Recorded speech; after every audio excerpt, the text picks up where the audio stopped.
Welcome to the Living Centred podcast, a podcast all about learning together how to live lives which are centred on Jesus. Everyone lives centred on something.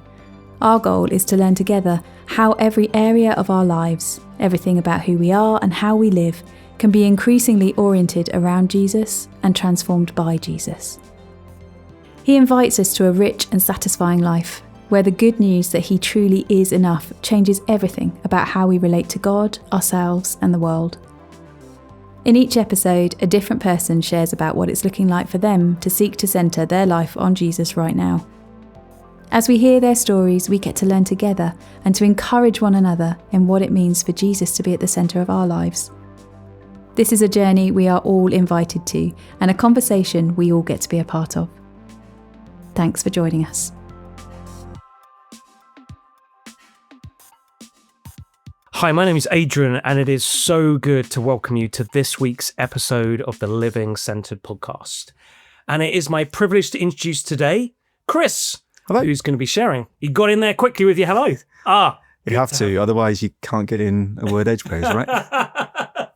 Totally right. Well, it is good to have you this week. And I wonder, Chris, if I could ease you in with the questions by asking you to tell us a bit about yourself, who you are, and what your life looks like at this point in time. Great, thank you. My name is Chris. I'm 42 years old. Amazing. That feels like a big number to me at the moment, but yeah. We'll get on with that in a minute. I'm married to Sinead. Been married for 18 years. Yeah. Parent to two kids, age 10 and 9. We've lived in Birmingham for 22 years. Again, it feels like big numbers now as I start to think about it. But I moved here as a student in 2003. As it happens, my dad is a Brummie. Lived in Birmingham until he was about 18, I think. I'm not a Brummie, but I've lived here longer than he has. So it's a nice little thing. That is really cool. I've been a part of Oasis Church for those 22 years, I think, if not very, very close to it. I am an actuary for a large finance company. An actuary is somebody who manages finance, uncertainty, maths, and in my case, people as well. Wow. I'm the head of a small department in a large financial organisation. I work in the city centre and at home, occasionally in Edinburgh as well. I really enjoy the fact that I get to go to Edinburgh for work sometimes. It's a lovely city to visit. I really love playing music. Yeah. I have done it a lot through my life. I don't do it quite as much now as I'd like to. Yeah. I play at church.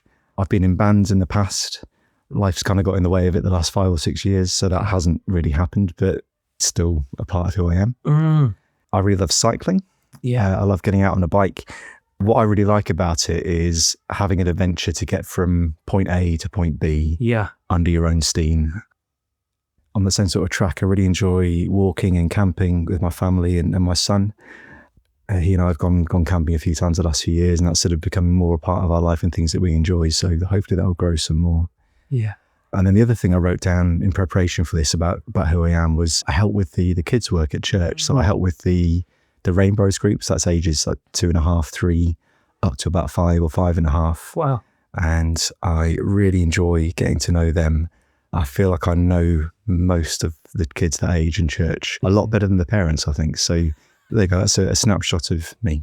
Oh, it's amazing, Chris. And it is, I find increasingly, it's just this privilege to do the long journey with people, to have had the privilege to be part of the journey for 22 years is just, utter privilege. It really is. And a joy. Thank you. I guess in it, with all of those different things, and thank you for explaining what actuary is, because I wouldn't have been able to explain that. So it's really helpful that you did. I don't think there's one actual explanation. Okay. But that's what I go with generally when people ask. So. Well, that made sense to me. So it's really helpful.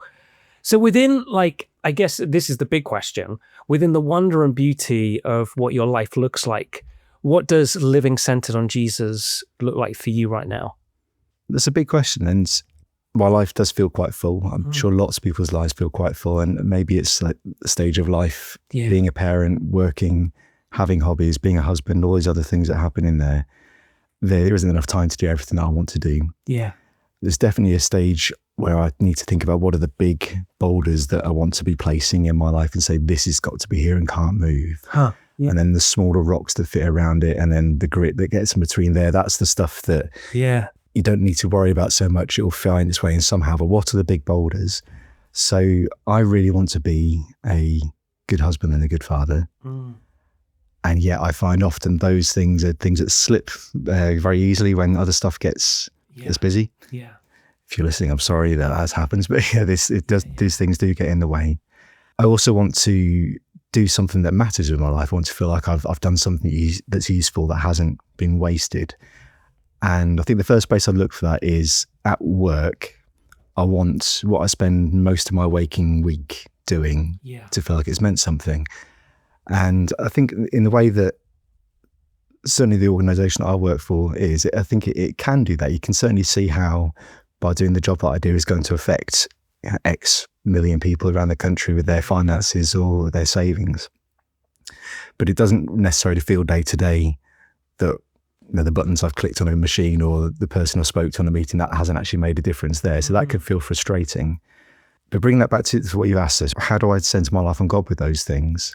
Looking at work, I think I'm not a very typical actuary. I'm not particularly focused on the bottom line numbers, analytics in some ways. I do quite like people, and that's not typically what you might imagine for someone that's really into statistics and maths and so on to be. But I am a manager, so I get to talk to people every day as part of my job. I get to make some fairly big decisions sometimes that affect other people's lives, and that can be a really positive thing. They're struggling with something at home, they need to take time away. I can really help them through that. It can also be a really difficult thing if you need to pass on some bad news to somebody, or this doesn't happen very often at all, but if somebody needed to leave work or have those conversations, that's really hard. But I think that I can center on Jesus, community and God by knowing that my community at work is somewhere that I can have a difference to people's lives, and it has a really large difference to them. It's really good. I don't think I'm excellent at this, but I do think about it. And that probably puts me in the better half of finance manager type people, I think. It's really good. Yeah, if that's not too conceited to say so.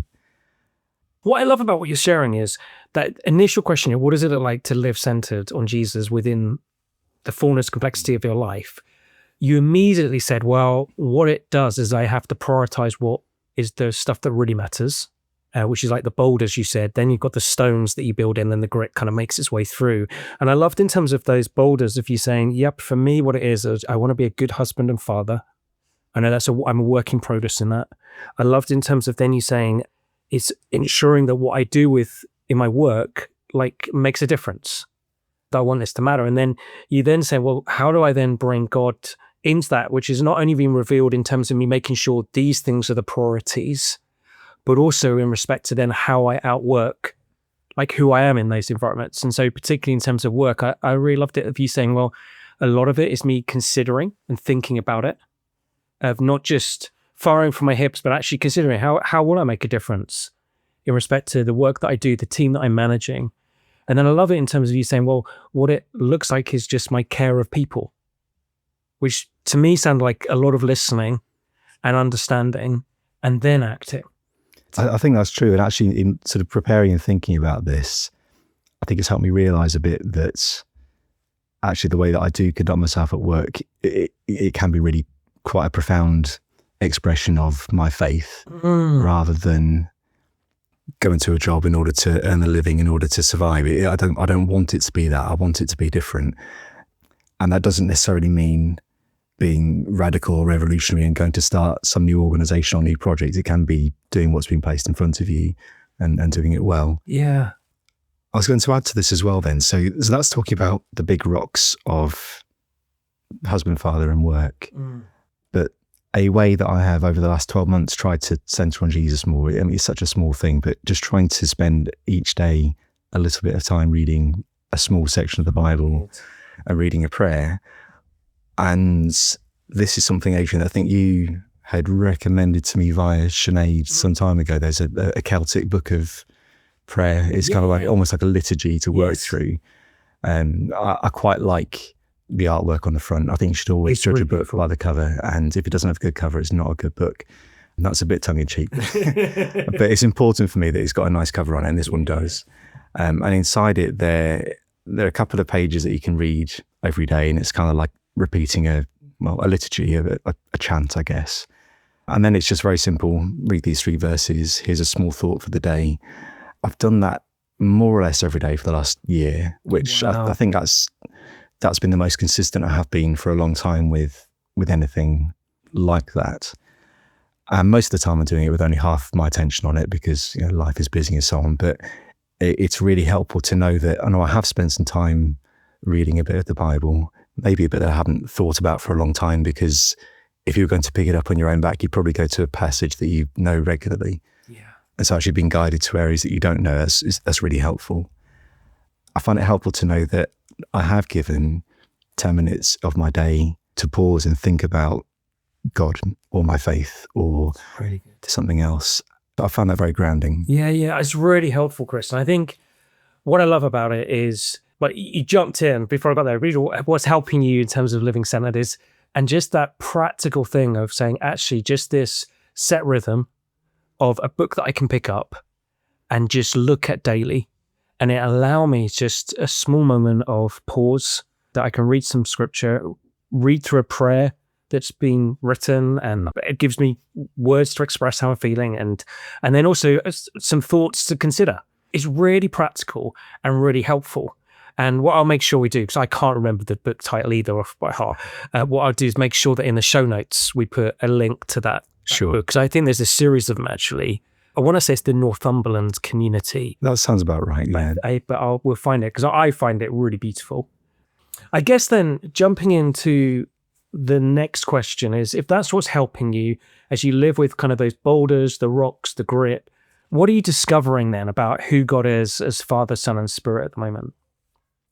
Okay, so the thing that comes to mind, first of all, when you say that, is thinking about community and what makes you feel that your life is valuable. Yeah. And I said earlier, I'd like my life to matter in some way. And a way that today people might think that their life matters is that you've got a loud voice, that you can influence a lot of people, that you have something special to say and you make some impact on people that way. Or even not having something special to say, just having a loud voice, that can be enough. And that's really not me. I can't do that. If I try to do it, I'll burn out, and it's not attractive to me at all. So another thing I think is a problem for me, maybe with today, in this day and age, is not having community and feeling isolated. And I think what you can worry about then is, does my life matter? No one knows I'm here.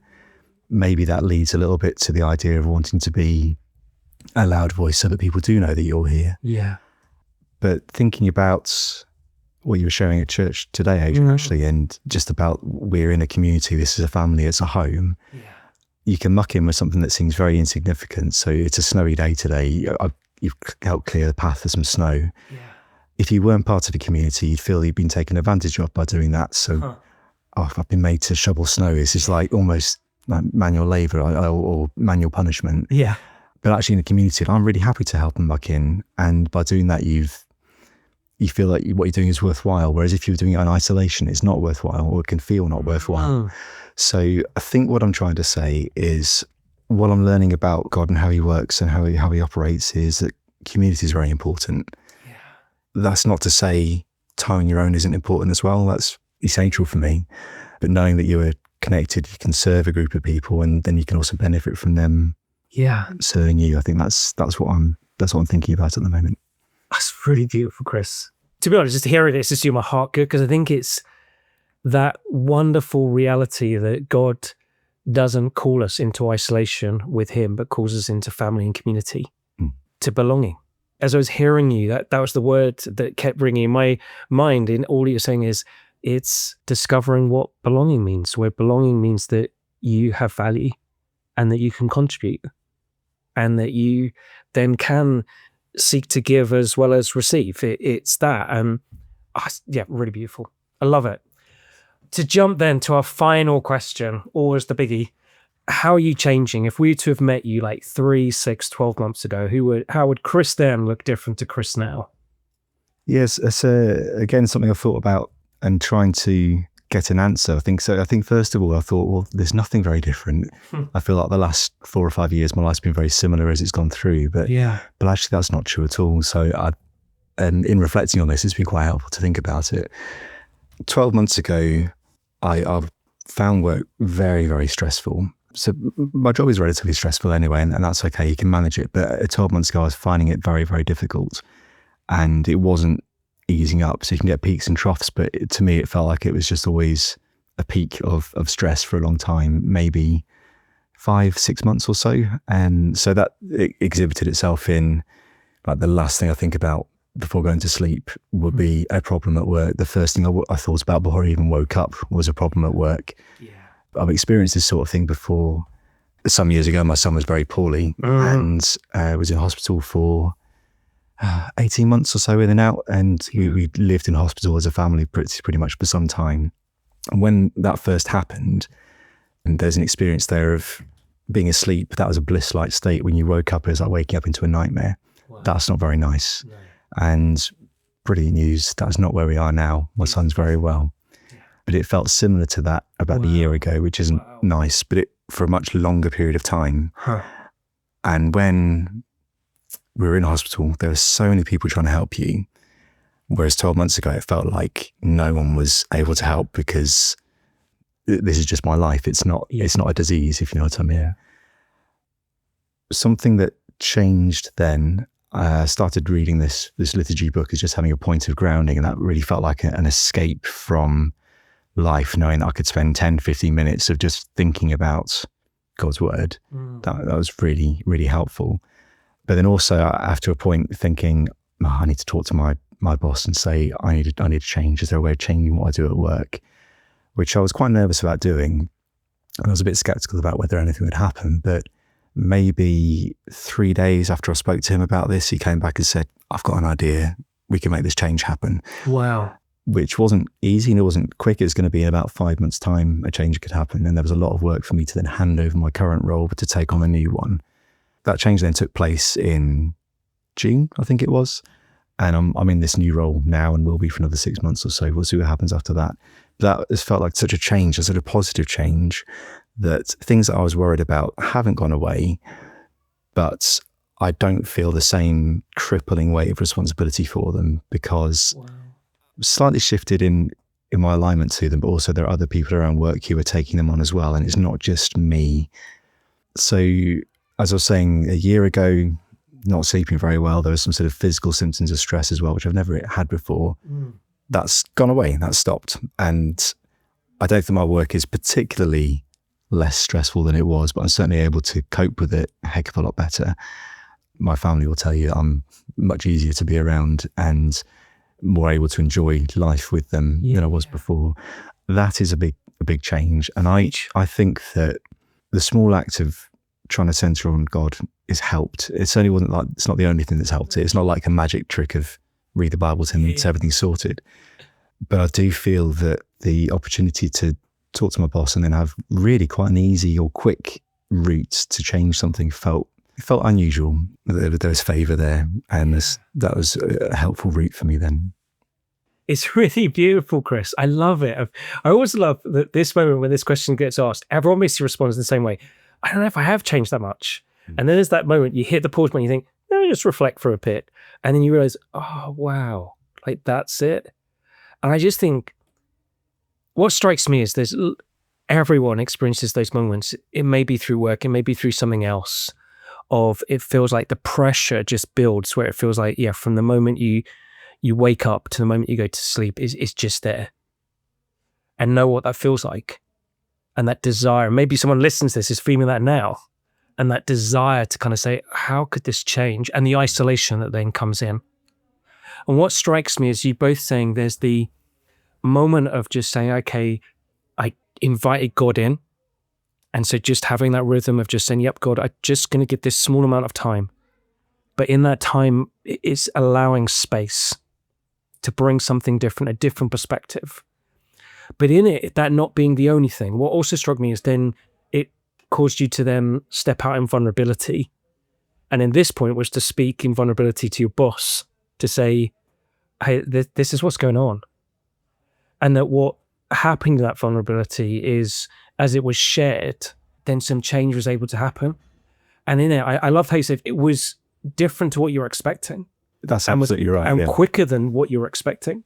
Yeah. And in it, you then end the year thinking, wow, like I'm not where I was. That's like an amazing thing. And what strikes me is like, yeah, how many of us need that moment of both inviting God in and stepping out to be vulnerable with people who can come and stand with us. It's really good. Oh, Chris, thanks so much for sharing. This is, me getting back in the saddle of these podcasts, and it's the same is true as it has been before. My heart's just well and truly full. It can't not be when you hear just how God is slowly, gradually changing people.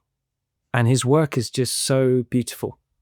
And it's just amazing just seeing how God's been doing that in and through you. I think out of the wonder and beauty of everything you've shared, I think the thing I want to contemplate this coming week is just the wonder of belonging, of being a community and the value that brings. Yeah, I want to just contemplate that, not take it for granted. I think it's amazing and beautiful. How about you, my listening friends? What are you going to be considering out of the wonder and beauty of everything that Chris has shared? To finish off with then, I want to just thank you for listening, and I want to pray for each and every one of us. I pray we would know more of the wonder of living centered on Jesus this coming week. Amen. Thanks for joining us on this week's episode of the Living Centered podcast. New episodes are released every Monday, and if you enjoyed this episode, please do like and subscribe on your chosen podcast provider to receive them direct each week.